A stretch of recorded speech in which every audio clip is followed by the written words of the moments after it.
Hello everyone, I'm Dr. TK, Principal Data Scientist at Mogital Analytics, and welcome to Quick Data Tips. Today, I want to talk to you about a very important concept in machine learning, which is data standardization. So what is data standardization?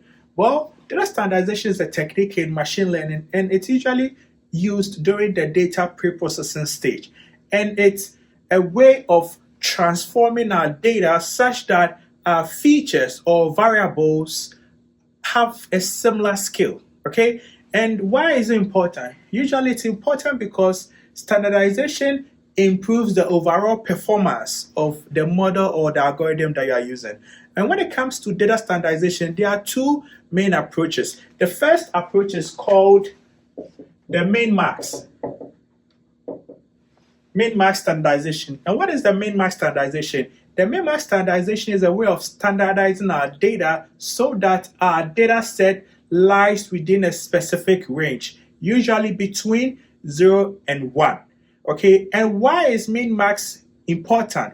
Well, min-max is important because sometimes, depending on how you collect your data set, okay, you don't have an idea of the underlying distribution. Okay, so by performing min-max standardization, this ensures that the relationship between the data points are maintained after you perform the standardization. Okay, so with min-max standardization, it's performed by going through this process. Okay, so usually you have the data set X star which you want to standardize. Okay, and it's usually given by X, which is the data you want to transform, the data point you want to transform, minus the minimum of that data point divided by the range of that data, which is given as the maximum of X minus the minimum of X. So this is the formula to perform min-max standardization. Okay, so let's look at an example, okay, by using a toy data set. Okay, so this is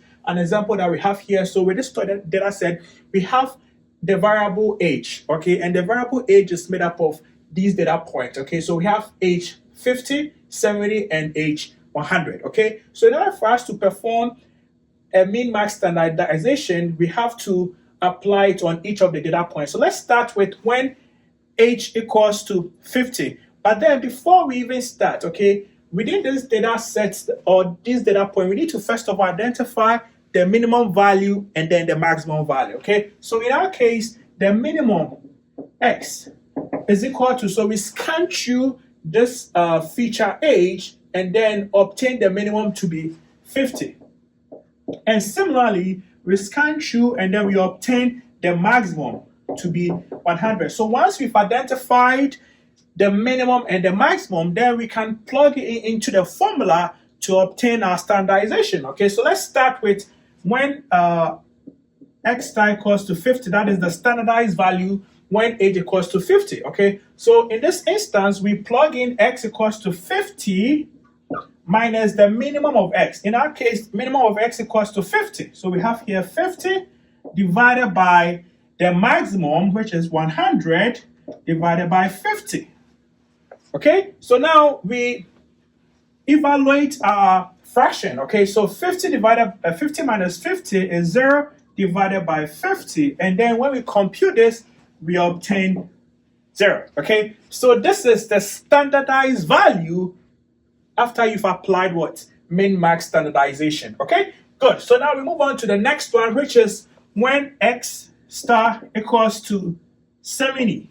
Okay, so with 70, we use the same principle. Okay, so we have here 70 minus 50 divided by 100 minus 50. Okay, so in this instance, 70 minus 50 is equal to 20, and then 100 minus 50 is 50, correct? So we obtain 2 divided by what? 2 divided by 5, which is equal to 0.4. Okay, and then last but not least, we apply our formula to when X equals to 100. Okay, so that becomes X star 100, which is equal to 100 minus 50 divided by 100 minus 50, correct? So that in this instance, we obtain 50 divided by 50, which is essentially equal to what? Equal to 1. So guys, what did we obtain? So now by applying min-max maximization, min-max standardization to our data set, we observe that 50 is now transformed to be 0.